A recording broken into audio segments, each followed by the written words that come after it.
Hello and welcome, folks. Welcome to this week's episode of Countdown to Kickoff with me, JPeeps. Interesting game last week, of course, but now you got to build on it. So today, FAMU takes on a talented Alabama State team that has really found themselves since losing to Jackson State on their homecoming, when the whole thing with Dion and Coach Robinson kind of made headlines everywhere. So today presents another opportunity where you continue to push towards the FCS playoffs, and you're trying to still fight for really truly being the second best team in this conference, which I think we all know at this point. But today's going to be an interesting day. It's not This team's a team I think that is better than Southern. This is a team that you cannot take lightly. As we've seen prior, this team has not played its best ball on the road. So hopefully today is a stepping stone in the right direction after, lackadaisical road performance in South Carolina against South Carolina State, and then a lackadaisical, or I don't even know what you want to call that, a bad performance in Grambling. But coming out of the second bye week, it's good to see that this team has found itself. So as you know, of today, we're going to talk about all of that. Why it's important that we can't look ahead a week. Why today is still very much important. Players to watch on both sides, of course. Keys to victory. The push for the FCS playoffs, and one game in particular that we are watching today pretty closely in terms of FCS playoff positioning, because it could have an impact on FAMU moving forward. So yeah, all of that. So, as always, don't go anywhere. The intro's next. We're gonna get things rolling. Don't go anywhere. It's gonna be fun this week. Let's go.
All right. So, as stated earlier, so first things first, which game are we paying the most close attention to outside of the SWAC and everything like that?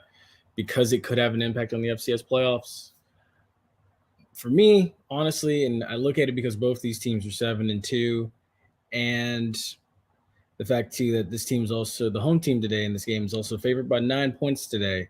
For me, it's Mercer and Furman today. Mercer is 7-2, Furman 7-2. The game is in Mercer, so Mercer's favored by 9 points, but that is a game that could have an effect on the FCS playoffs, and potentially, if FAMU gets in, where do they go? Because everybody's saying and been talking about this whole, Mercer versus FAMU matchup, which I think honestly would be a pretty interesting matchup based on these stats I'm seeing from Mercer and also from Furman as well. But besides the fact too, also, be sure to leave a comment as well. Make sure you like, share, and subscribe to the channel, of course. But without further ado, let's dive right into it. So for Alabama State last week, they were right here in Volusia County. They played Bethune-Cookman for Bethune's homecoming last week. They got a W, 37-22. They've been on a roll really since, like I said earlier, being humbled by Jackson State. They're essentially playing for pride, because I don't think that this team, if they are able to, steal a win today, I don't think they're worthy enough to get into the FCS playoffs, sitting there at possibly what would be 8-3 if they finish the year off with a win today and a win next week. Currently, they sit at third in SWAC East. They have not forgotten about being shut out 28-0 in Tallahassee last year. I'm sure they haven't. And I'm sure that's going to be part of Coach Robinson's delivery message before this game was even played today to his team, even though he wasn't on the sideline for that last year. But I'm sure he's seen the tape of it, and he's seen a decent amount of what FAMU likes to do. So he's going to deliver that to his team. 367 total yards of offense last week by Alabama State, 180 yards passing, 187 yards rushing. As well, too, they want to establish their rushing attack, as many people have stated throughout the week. And honestly, if you go back and watch what they do from the Magic City Classic, it's hard to find highlights or anything of what they did against Bethune-Cookman. But, if you look at, what they did in the Magic City Classic and what they did against Jackson State, which are the two best games, honestly, that are available to be seen to go off of, you see that this is a team that likes to run the ball. They want to get Santo Dunn and Ja'Cory Merritt going. They want to get them going early. Now, the other thing, too, is that offensive line does not respond well to being blitzed. I'm talking about that earlier, too. 3 penalties for 19 yards last week against Bethune-Cookman. So this team's going to try to come in here and play a fairly clean game. Again, like I said, they've reestablished themselves. But the other thing, too, is their offensive line. And one thing you can point to when you go back and look at the Jackson State game is the mere fact that you had – oh, man, I lost my pen. Oh, well. Somewhere. But, JSU used that old 85 Bears 4-6 defense to bring pressure, and it rattled them because, honestly, I mean, let's be honest, who really runs the 4-6 defense? It's valuable because stuff that people used to run back in the day that's not run now can still take someone by surprise. But I can understand how things like that create confusion for Alabama State, or really anybody for that matter. They allowed Bethune-Cookman to accumulate 364 total yards of offense, 191 passing, 173 of that was rushing. They're on a 3-game winning streak. They present with a 4-2-5 with a 4-3 base. They tend to play the nickel look, though, because, of course, this is the era of passing, so people want to spread out, of course. But their second half, they are a second half team if you really look at it, because if you go back to the Magic City Classic, they were trailing, and then they came back and won 24-17. They were trailing, I believe, 14-10 in the Magic City Classic, came back and won 24-4. Oh, my gosh, I just had it. 24-17, my fault. And then you look at Bethune's homecoming last week. That was a deadlock game. And then they came back and obliterated Bethune-Cookman in the second half, 27-6.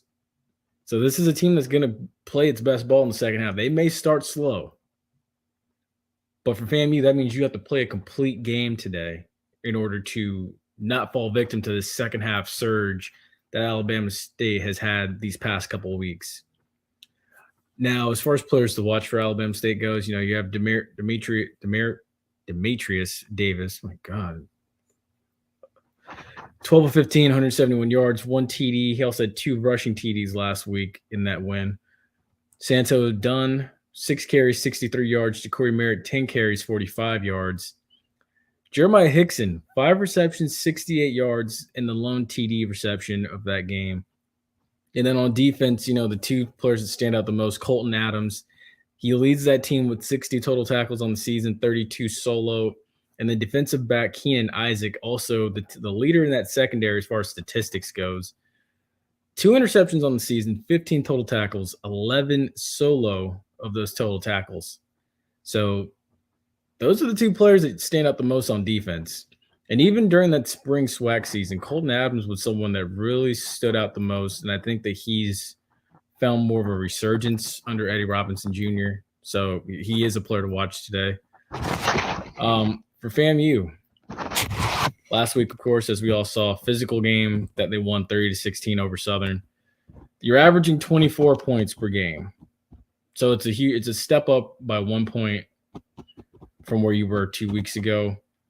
You had 1 turnover in the red zone last week, which you cannot let that happen going forward, because honestly, that contributes to what could have been a in my opinion, 44-16 beatdown of Southern last week. That was probably FAMU's most physical game of the year, most physically dominating game of the year. Willie Simmons mentioned for the USF job. I know that is something that is on the mind of a lot of people. I've forgotten about it after an interesting week of hearing about this. Xavier Smith is 197 yards away from a 1,000-yard season. Teams see that, they're going to start keying in on him now.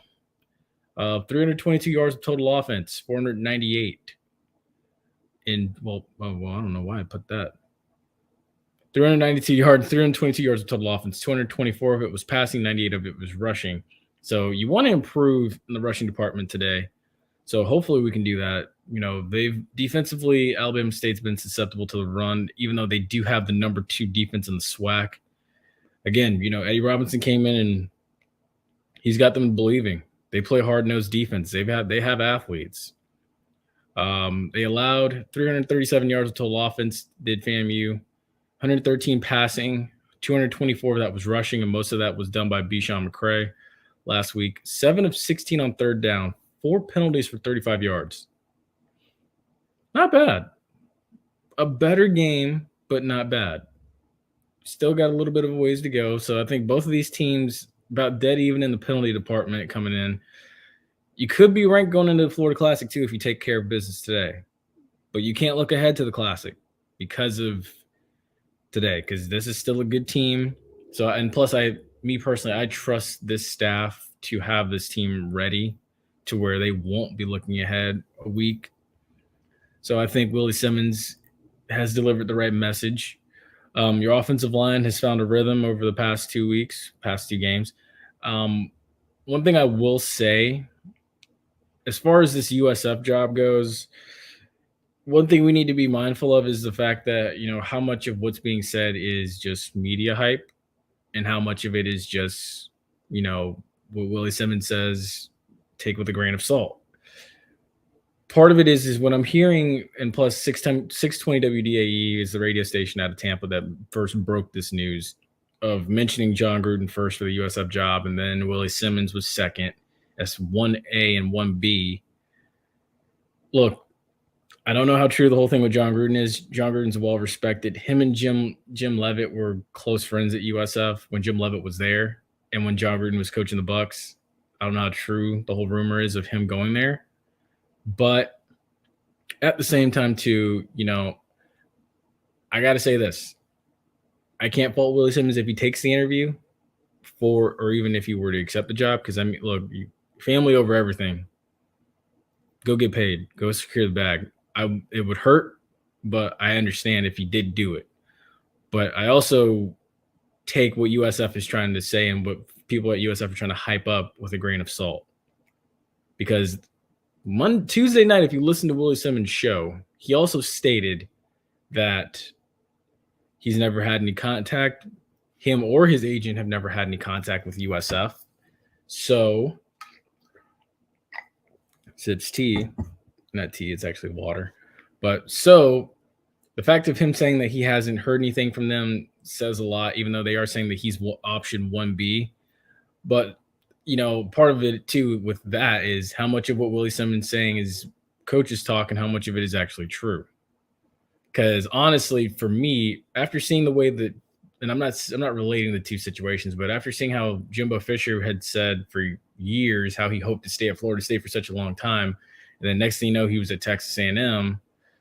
Even though I know these are two different situations, it's just you have to don't buy into everything that you're hearing right now. For me personally, I need to wait and see until after the season is over. Because again, Willie Simmons' focus is mainly Alabama State right now and getting to the FCS playoffs week by week. So when we'll worry about USF in the offseason whenever the time comes for that. That's my 2 cents on that. Now, for players to watch for FAMU today, Jeremy Musa, of course, who was 17 of 34 last week, 224 yards, 3 TDs, played a pretty clean game. Jay Walker mentioned something last week, of course, and I even said it last week after the game. You want to get the completion percentage up. 17 of 34 is okay, but it needs to be a little bit better. You'd like to see it where he's honestly maybe 24 of 34 instead of 17 of 34. So completing 7 more passes would be nice. You also have Terrell Jennings, 8 carries, 44 yards. AJ Davis, 8 carries, 29 yards, and 1 receiving TD. That number you would like to see also go up. Xavier Smith, he came into last week meeting. He had 703 yards of receiving for this season. He's now at 803 with 6 receptions, 100 yards. Can he get a 1,000-yard season? It's a tough ask, but we'll see. Also, two linebackers, Isaiah Major, 68 total tackles, 9 tackles for loss, 2 sacks on the season. Linebacker Johnny Chaney, who's come on quite strong this year and is going to be a player to watch for next season, along with Isaiah Major. 44 total tackles, 4 tackles for loss. And then defensive back Javon Morgan, who I know a lot of you probably thought was a senior, but he's going to be back again next year. 33 total tackles, 3 interceptions, leads the clubhouse in interceptions this year. 3 key pieces on what could be a very elite defense again next season. So it's going to be fun. But my wild card for today, and I don't normally do this, but my wild card for today as far as players to watch goes is definitely Jeremiah Pruitt and the wide receivers around Xavier Smith.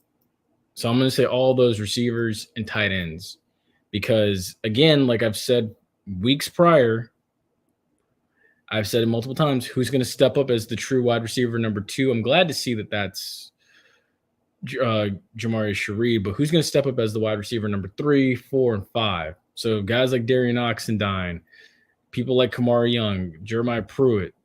I know Trevonte Davis has been out for the greater part of the season, but, who's going to step up as wide receiver 3, 4, and 5 to, take the labor off of Xavier Smith, even though he's going to still do what he does. But teams are going to start keying on him as we get closer to the FCS playoffs. So other guys are going to have to be relied upon to make those crucial catches. And even today, you need to start flexing your muscles to show that, okay, we ain't no one-trick pony or a two-trick pony where if Xavier Smith is taken away, you can just go straight to Jamari Sharee. This is where guys like, Darian Oxendine and all these other guys can still make a name for themselves to make you go, oh, okay, well, you may take him away, but I can still make a play. So go out there and make a name for yourself today is what I'm really just saying. Now, as far as questions go, why must this team stay focused? Look, you're pushing for an FCS playoff spot. You got to stay focused this week. I understand next week is what it is next week, and we'll talk about that after this is over. Don't get caught up in that. Look, they're 2-9 by the end of the day. Don't worry about them. They'll be there. And when you see them, you're going to kick their ass anyway. Why is it critical to start fast offensively and defensively? Because this is a team that, when they get hot, the momentum builds. So you need to be able to go in there, go tit for tat in the first half, and then come out in the second half and still keep going tit for tat with them. Break their will. This is a team where, if you keep swinging and keep throwing haymakers, they will back down. I don't think I've seen Alabama State get into really much of a shootout. A lot of their games have been more so grudge matches where, they want to get you in a steel cage and they want to fight you like that. They don't want to, get into a sprint or get into a race with you where they got to go 100-yard sprint with you to try to stop you and beat you. So, again, my thing is start fast, build the momentum up, and I don't think that this Alabama State defense, even though they are number 2 in the SWAC, can chase you all day. I don't think they can, at least. They're good, but they can't chase you all day. Just my 2 cents. How does this offensive line match up against an athletic Alabama State front? I go back to the Why Not Us documentary that Willie Simmons had said, and I think one of the USF pages, because they're trying so effortlessly hard to get Willie Simmons to come to Tampa. It goes back to what he said in the Florida Classic last year. Drop your nuts and play football and get aggressive. Your quarterback's going to be playing good football. He played good ball last week. He can do it again this week. You just got to go out there and you got to, execute the blocking scheme Do your job. Do your individual job like the Patriots have told us for over 20 years, and everything will take care of itself. So do what you do, and everything else will take care of itself. Someone's gonna have to get a hat on Colton Adams and slow him down because they're gonna bring him on a blitz today. I can feel it. Will Xavier Smith capture his second 1,000-yard season? Back in 2019, he had 1,159 yards. 2021, he had 713 yards because I think it was really a receiver by committee, plus FAMU was very run-heavy last season. Can he do it this year? I think he can. I still think he can. I think he's still going to get his today and hopefully other guys can step up and make names for themselves today. But I think he still has a big day today, and I think going into the Florida Classic is when he really gets that 1,000-yard season. And then if not, the Florida Classic, hopefully you get the bid for the FCS playoffs, and then he gets the 1,000-yard season. Why bringing constant pressure is critical to slowing down Alabama State? Look, their offensive line is not that talented. They're good enough, but they won't hold for long. And if you look at the Jackson State game, they got blitzed to kingdom come. You bring the pressure and get there in a hurry, I guarantee you're going to see a lot of air passes. You will see tons. And also, too, I'll just leave it at that. Why must FAMU make another big leap today? You're trying to impress the FCS playoff committee. That's who you're trying to impress. So you have to make a big leap today. You have to make a statement today. You can't, last week you won 30-16. You left some points on the table. Homecoming, you won 27-6. You left 2 TDs on the table in that game. Get it all today, and then get it all next week too. So you got to start winning big, and you got to start flexing your muscles. What else we got here? Will we see them throw a trick play in at some point? Oh, well, that was an Alabama State question. I think, honestly, at this point, if you're Alabama State, you got to throw in some type of trick play, kind of keep FAMU off balanced. And then also, too, if you're Alabama State, you have to limit the explosive plays because if FAMU gets a lot of explosive plays like they got last week and the week before, it's going to be a long day. I'll say that much. Since we have no comments, by the way, if you want to leave a comment, head over to YouTube or maybe I think Facebook may work with comments. But with that being said, I'm going to go ahead and dive into the keys to victory for today, and also comment your score predictions as well too if you can. Keys to victory as follows. Keep Alabama State off balance on defense, and when I say that, I mean offensively show different looks to where they think you're going with one thing and then go in an entirely different direction. So keep that defense honest to where, they realize like, hey, look, if we blitz, that may not work. We may not get home in time. Keep them off balance. Take the fight to them defensively. So on defense, Dark Cloud's defense, take the fight to them. Hit them in the mouth early and often. And then in the second half, you're going to have to rev it up even more. And then as well, as always, the word that I said that I will continue to say from now until the end of the season, discipline. I've been saying this word since after the Grambling game, discipline. Because if you have the discipline, you limit the penalties, you win the game 9 times out of 10, more often than not. And then even to, like, I'll relate back to again, the last 8 to 5 minutes of the first half and the first 8 to 5 minutes of the second half. Critical moments in the game where you got to make plays and create some type of distance between you and them. Limit the explosive plays by them in that time frame. Create big play opportunities for you in that time frame as well. You do those 2 things, chances are you're going to win. So with all that being said, I'm going to drop my score prediction for today before I get off of here. I'm going to go FAMU 27, Alabama State 17. I think FAMU will advance to their 8th straight win of the season. I think with that, depending on how convincing it is, because I know my score prediction will be wrong, although I was close last week.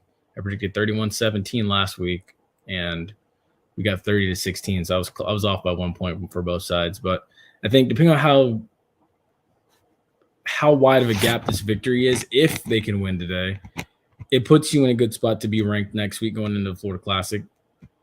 So just, go out there and handle business and stay disciplined, create confusion for Alabama State's defense, take the fight to them on defense when they have the ball. That's all. I'm gonna leave it at that. But as always, if you're on your way to if you're in Montgomery, at this point, I would hope that you are in Montgomery with 30 minutes to go before kickoff. So yeah, if you're in Montgomery, enjoy yourself. I know there's a lot of Rattlers that rode on buses and stuff going to Montgomery today for this game. So as always, stay safe on your way there. If you're watching this before the game starts, of course, enjoy the game today. I know the March 100. I saw them on Instagram this morning leaving on buses to go to Montgomery. So, as always, enjoy. We'll be back after the game to talk about, what went right, what went wrong, recapping this, talking about the stats, if the stats are up in time, which this isn't on ESPN. So I don't think that the stats will be up in time. I'm not trusting Alabama State to do that. But yeah, as always, stay safe, stay blessed, enjoy the game. We'll see you after.